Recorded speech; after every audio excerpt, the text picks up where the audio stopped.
Caracas amanece bajo una tensión eléctrica que no se sentía desde hace décadas. Lo que comenzó como un rumor en los pasillos oscuros de Fuerte Tiuna se ha transformado en la noticia más impactante del siglo para Venezuela.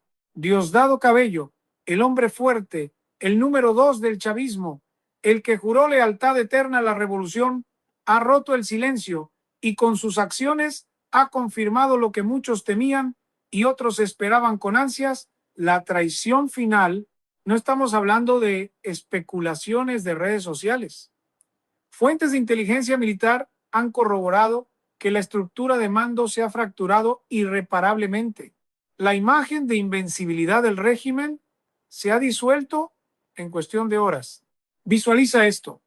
Las calles que rodean el Palacio de Miraflores, habitualmente custodiadas por anillos de seguridad impenetrables y colectivos armados, hoy lucen diferentes. Los colectivos no están.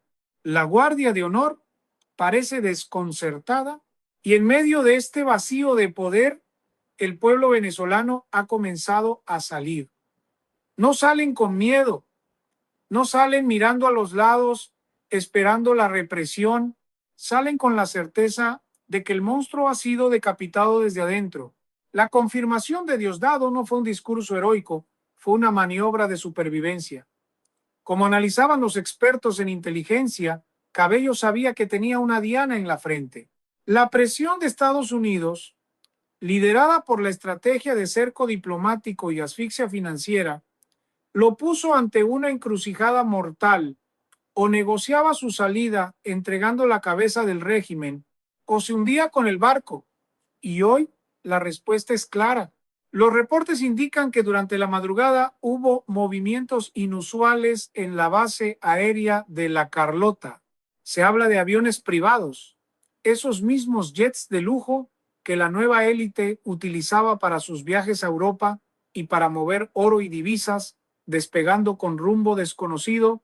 Pero lo crucial no es quién se va, sino quién se queda a apagar la luz. La traición de Diosdado confirma que el círculo íntimo de Nicolás Maduro se ha desintegrado. Ya no hay lealtad ideológica, solo hay instinto de conservación. Los hijos de la revolución, esa generación que controlaba contratos millonarios y vivía como magnates mientras el país se moría de hambre, han entendido que el juego terminó. La economía venezolana, destrozada por años de mala gestión y saqueo, ya no podía sostener la lealtad de los militares. Con una producción petrolera que apenas rozaba el 1.000.000 de barriles diarios y con las sanciones internacionales estrangulando los flujos de dinero negro, la caja chica se secó y sin dinero no hay lealtad. Diosdado, pragmático y calculador, leyó las señales. Sabía que si no actuaba él, otro lo haría. La traición era inevitable, era solo cuestión de tiempo y de precio. Y el precio, al parecer, ha sido la entrega del sistema para intentar salvar lo poco que les queda de libertad personal. Ahora, la incertidumbre se apodera de los cuarteles. Los generales, esos que se llenaron el pecho de medallas sin haber librado una sola batalla real, se miran unos a otros con desconfianza. ¿Quién más está negociando con la DEA? ¿Quién más tiene un boleto de salida pactado con Washington? La estructura monolítica del Partido Socialista Unido de Venezuela se ha convertido en un castillo de naipes que se derrumba ante la brisa del cambio. Y mientras los jerarcas tiemblan, la gente en Petare, en Catia, en Chacao, empieza a caminar, primero tímidos, luego en grupos, y ahora son ríos de gente. Banderas tricolor que habían estado guardadas en cajones por miedo, hoy ondean bajo el sol de Caracas. El miedo ha cambiado de bando. Ya no está en la ciudadanía, está en los despachos refrigerados donde se decidía el destino de millones. Hoy Diosdado confirmó la traición, pero el pueblo confirmó su libertad. Esto apenas comienza. Tôi sẽ gửi cho bạn một câu chuyện. Bạn hãy viết cho tôi thêm 10 prompt để mô tả nội dung câu chuyện thuộc văn hóa giữa Mỹ Venezuela, không nêu đích danh ai hay cấp bậc, chỉ giới tính khoảng bao nhiêu tuổi, tóm tắt thôi, không cần chi tiết.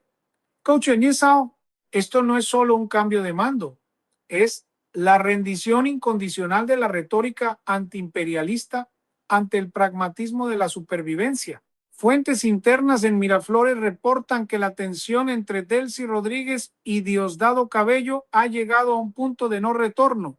Mientras Delcy busca una agenda de cooperación para salvar los muebles y evitar que la economía termine de colapsar, Diosdado se ha atrincherado en su papel de saboteador principal. Se dice que en las últimas horas, Cabello ha intentado movilizar a sus leales dentro del SEBIN y a los colectivos, pero la respuesta no ha sido la obediencia ciega de antes, sino la duda. El mensaje desde Washington ha sido devastadoramente claro y tiene nombre y apellido. Funcionarios del Departamento de Estado han filtrado un ultimátum para Diosdado: o colabora con la transición o se convierte en un objetivo militar legítimo. La amenaza no es velada. Se le ha recordado el destino de otros líderes hostiles neutralizados con drones. Malandro lo arregla es plomo y drones, comentan analistas de inteligencia, y ese miedo es lo que hoy se respira en el entorno de Cabello. Incluso su hermano, José David Cabello, quien ha controlado durante años la estructura financiera del cartel de los soles a través del CENIAT y las aduanas, sabe que su imperio de contrabando y narcotráfico está en la mira directa de la DEA. La fractura es total. Por un lado, el bloque de los hermanos Rodríguez intentando negociar una salida elegante y salvar sus fortunas. Por el otro, el ala radical de Diosdado, acorralada y peligrosa, amenazando con incendiar el país antes que entregarse. Pero hay un factor que Diosdado no calculó: el dinero. La lealtad en la cúpula chavista siempre tuvo un precio, y con las cuentas congeladas y la promesa estadounidense de levantar el bloqueo solo si hay cooperación real, los generales están recalculando sus alianzas a la velocidad de la luz. Mientras tanto, en la base aérea de La Carlota y en el aeropuerto de Maiquetía, el éxodo de los enchufados continúa. No solo son los hijos de la élite, ahora son mandos medios, testaferros y contratistas los que intentan abordar cualquier vuelo que los saque del radar de la justicia norteamericana. Pero el espacio aéreo se cierra. Los aviones de vigilancia electrónica E-2 Hawkeye de la Marina de los EEE-UU patrullan el Caribe, monitoreando cada despegue no autorizado. La ratonera se ha cerrado. Diosdado Cabello, el hombre que juró que no volverán, ahora se enfrenta a la realidad de que él es quien no tiene a dónde ir. La pregunta que recorre los cuarteles esta noche no es si caerá, sino quién será el primero en entregarlo para cobrar la recompensa. Mientras la cúpula política se despedaza, el pánico ha contagiado a un sector que hasta ayer se sentía intocable: la nueva élite heredera. Estamos hablando de los hijos, sobrinos y testaferros de los jerarcas. Esa generación que no disparó un solo tiro en la revolución, pero que ha vivido como realeza gracias al saqueo de PDVSA y el arco minero. Fuentes financieras internacionales confirman que en las últimas 48 horas se ha detectado un movimiento masivo y desesperado de capitales. Cuentas en paraísos fiscales, desde las Islas Caimán hasta bancos privados en Turquía, están siendo vaciadas frenéticamente, pero se han encontrado con un muro. El sistema financiero global, alertado por el Departamento del Tesoro de EEE, ha comenzado a congelar transacciones en tiempo real. La orden del secretario de Estado, Marco Rubio, ha sido ejecutada con precisión quirúrgica. Cero tolerancia. Ni un dólar robado saldrá del sistema. Esta asfixia financiera ha provocado el caos en las urbanizaciones más exclusivas de Caracas. En el Country Club y en Valle Arriba, las mansiones que servían de búnkeres de lujo ahora son prisiones de oro. Los jets privados, esos mismos que usaban para ir de compras a Europa, permanecen en tierra no por falta de combustible, sino por miedo a ser interceptados por cazas estadounidenses, o peor aún, por sus propios pilotos comprados por la DEA. La lealtad se acabó. Ahora, cada hombre, cada piloto, cada escolta es un informante potencial buscando su propia amnistía. En el frente militar, la situación es aún más volátil. Informes de contrainteligencia sugieren que los asesores cubanos del G2, temidos y odiados dentro de las Fuerzas Armadas, están siendo expulsados y en algunos casos detenidos por oficiales venezolanos que han decidido cambiar de bando. La estructura de espionaje que mantuvo a Maduro en el poder durante años se está desmoronando porque el incentivo ha cambiado. Ya no se trata de defender la revolución, se trata de no terminar en una celda en Estados Unidos.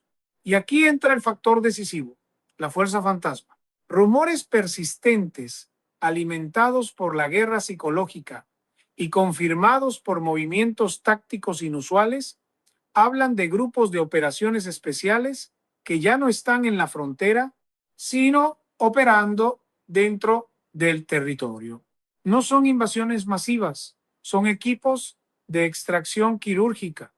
El objetivo ya no es derrocar al gobierno, eso ya pasó. El objetivo es asegurar a los activos criminales de alto valor antes de que escapen.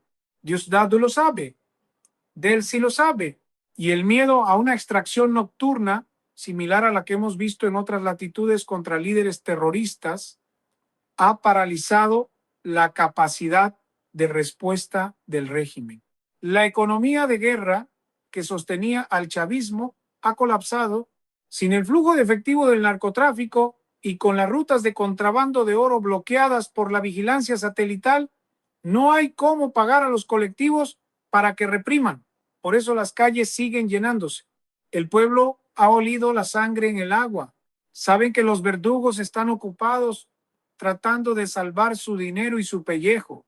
La transición no es una promesa futura, es una realidad caótica que está ocurriendo ahora mismo, minuto a minuto, mientras el mundo observa cómo la última dictadura del siglo XXI se disuelve en su propia corrupción. El silencio en las frecuencias de radio del SEBIN es ensordecedor. Por primera vez en 25 años, el aparato de terror más eficiente del continente se ha quedado mudo. Reportes desde el helicoide, esa estructura en forma de espiral que ha servido como la mazmorra política del régimen, indican una situación de anarquía total. Los custodios, temidos torturadores hasta hace unas horas, han abandonado sus puestos. Algunos han salido vestidos de civil, mezclándose con la población en los barrios aledaños de San Agustín. Otros, más desesperados, han abierto las celdas de presos políticos de alto perfil, no por humanidad, sino buscando un salvoconducto, un testimonio a su favor para cuando lleguen los tribunales internacionales. La estructura de la Dirección General de Contrainteligencia Militar, la DGCIM, ha sufrido un colapso sistémico. La causa tiene un origen externo y tecnológico. Fuentes de inteligencia electrónica confirman que un ataque cibernético masivo, coordinado desde plataformas que operan fuera del hemisferio, ha cegado los sistemas de vigilancia del régimen.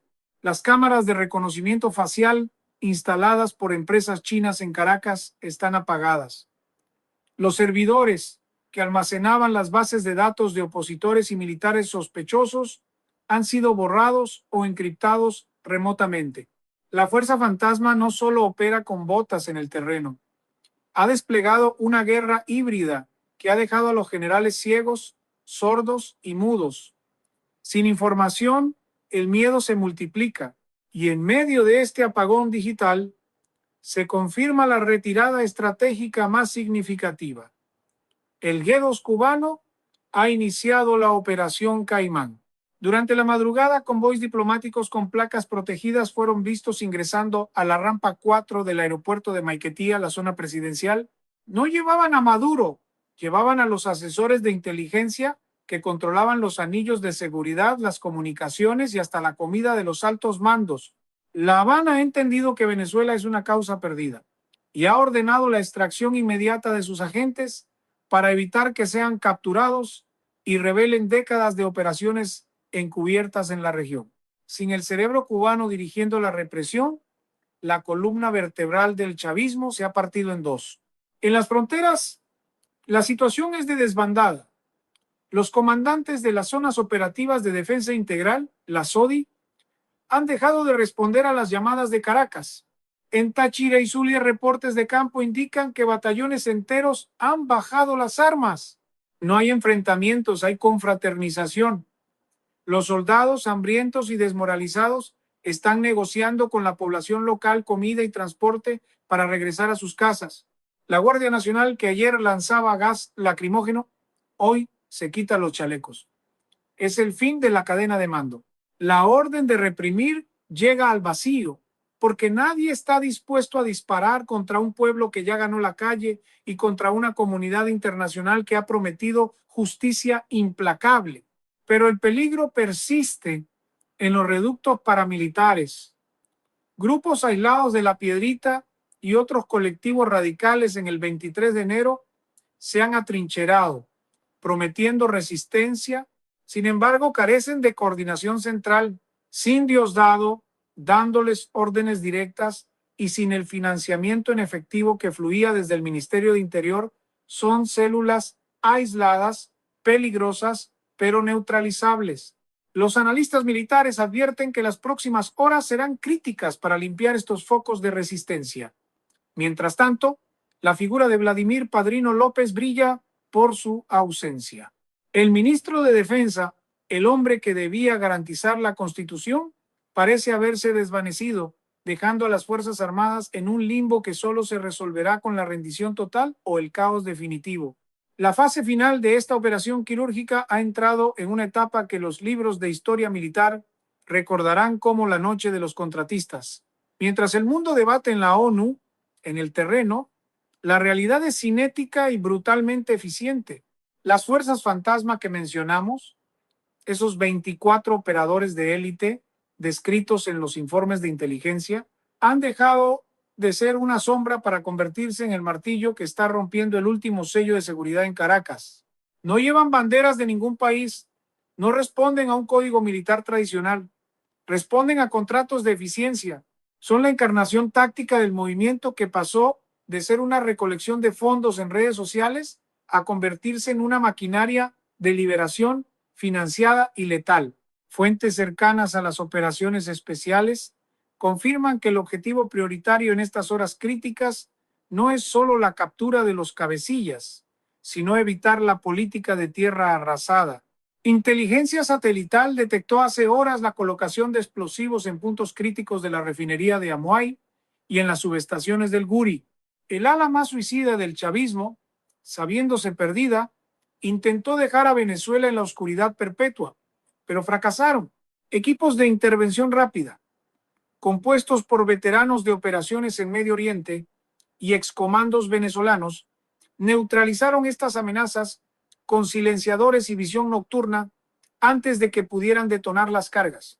La infraestructura petrolera, la joya que pagará la reconstrucción del país, ha sido asegurada por manos privadas que garantizan su integridad para el día después. Dentro de Fuerte Tiuna, la moral se ha disuelto. Los generales que ayer ostentaban poder absoluto ahora intentan contactar a sus enlaces en el exterior, pero las líneas están muertas o intervenidas. Se ha filtrado un audio cuya autenticidad ha sido verificada por expertos en voz, donde se escucha a un alto mando de la Guardia de Honor pidiendo garantías de vida a un interlocutor con acento norteamericano. La respuesta fue fría y cortante. La ventana de negociación se cerró a las 6 de la tarde. Ahora solo queda la rendición incondicional o la extracción forzada. Ese es el terror que paraliza a los ocupantes de Miraflores. Ya no negocian con políticos blandos. Se enfrentan a profesionales de la guerra que cobran por resultado, no por horas. En el ámbito económico, los mercados internacionales ya han descontado la caída del régimen. Los bonos de la deuda venezolana que hace una semana valían basura han comenzado a repuntar en Wall Street. Los fondos buitre y los grandes inversores saben algo que el ciudadano común apenas intuye. El plan de reconstrucción ya está firmado. Se habla de una inyección masiva de capital y tecnología para reactivar la industria petrolera en tiempo récord, liderada por las mismas corporaciones que hoy asesoran la transición. La libertad de Venezuela no solo es un imperativo moral, es el negocio más lucrativo de la década para el hemisferio occidental, y eso garantiza que no habrá vuelta atrás. El capital no perdona la inestabilidad y el chavismo ya no es rentable para nadie, ni siquiera para sus antiguos aliados en China o Rusia, que han guardado un silencio cómplice, aceptando la nueva realidad a cambio de que se respeten sus creencias. La ciudad duerme con un ojo abierto, escuchando el zumbido de los drones y el paso rápido de vehículos tácticos hacia el centro. El cerco se ha completado. No hay salida por mar, el bloqueo naval es total. No hay salida por aire, los cielos son de la coalición y por tierra las fronteras están selladas por los propios soldados venezolanos que se han unido a la libertad. Estamos a minutos del desenlace. La puerta del búnker está a punto de abrirse, no desde adentro, sino con una carga de brecha desde afuera. El amanecer sobre el Valle de Caracas revela una imagen que hace solo 24 horas parecía una utopía inalcanzable. Las barreras de contención en el puente Yaguno han sido desmanteladas no por la fuerza de un tanque, sino por la marea humana que ha inundado el centro de la ciudad. Miraflores, la fortaleza inexpugnable, tiene las puertas abiertas de par en par. No hubo la batalla final apocalíptica que muchos temían. Hubo una implosión. La Guardia de Honor, superada por la historia y la presión, depuso las armas al amanecer. Las imágenes que circulan en tiempo real muestran los pasillos del palacio vacíos, con documentos triturados, cubriendo el suelo como nieve, el último vestigio de una burocracia que intentó borrar sus huellas antes de huir. Se confirma oficialmente el objetivo principal ha sido extraído. En una operación relámpago ejecutada bajo la cobertura de la oscuridad y el caos provocado, la Fuerza Fantasma logró asegurar a los cabecillas del régimen antes de que pudieran detonar su plan de contingencia final. Un avión sin insignias, escoltado por cazas F-16, ha despegado rumbo a una base militar en el Caribe. La justicia internacional, lenta pero implacable, finalmente ha alcanzado a quienes se creían dioses intocables. Ya no son presidentes ni comandantes supremos. Ahora son detenidos bajo custodia federal, enfrentando cargos que suman cadenas perpetuas. La impunidad ha muerto esta mañana. En las calles, el llanto no es de tristeza, es de una liberación contenida durante 2 décadas. Extraños se abrazan en la Avenida Bolívar. Los soldados, que ayer eran el rostro de la represión, hoy se mezclan con la multitud, algunos llorando, otros pidiendo perdón, rompiendo las cadenas de mando para unirse a la cadena humana de reconstrucción. La estatua caída de los ídolos falsos en las plazas es el símbolo visual del fin de una era oscura, pero la euforia viene acompañada de una sobriedad inmediata. Venezuela despierta libre, sí, pero herida. Los mercados internacionales han reaccionado con un optimismo explosivo.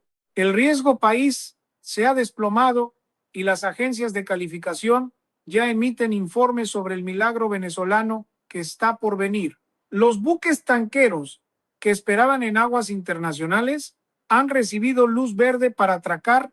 La ayuda humanitaria, bloqueada por años en la frontera de Cúcuta y Brasil, ha comenzado a cruzar los puentes internacionales sin restricción alguna. Camiones con alimentos y medicinas entran como un torrente de vida a un país que fue hambreado sistemáticamente. Es el comienzo de la operación de estabilización más grande en la historia moderna de América Latina. Este momento envía una onda de choque geopolítica. Desde La Habana hasta Managua, los aliados del chavismo observan con terror cómo su mayor financista y su modelo ideológico se ha desmoronado en cuestión de días. El mensaje de Washington y del mundo libre es inequívoco. No importa cuánto poder acumules, ni cuántos generales compres. Cuando el sistema financiero te aísla y tu propio pueblo te pierde el miedo, la caída es cuestión de horas. La tiranía tiene fecha de caducidad. Venezuela hoy no celebra el fin de un gobierno, celebra el renacimiento de una nación. El costo ha sido alto, pagado con sangre, exilio y miseria, pero la recompensa es la posibilidad de soñar de nuevo. La pesadilla ha terminado. El sol que ilumina el Ávila hoy brilla sobre una tierra que ha recuperado su nombre y su destino. Esto fue Crónicas del Conflicto, narrando la historia mientras sucede. Gracias por acompañarnos en este viaje hacia la libertad.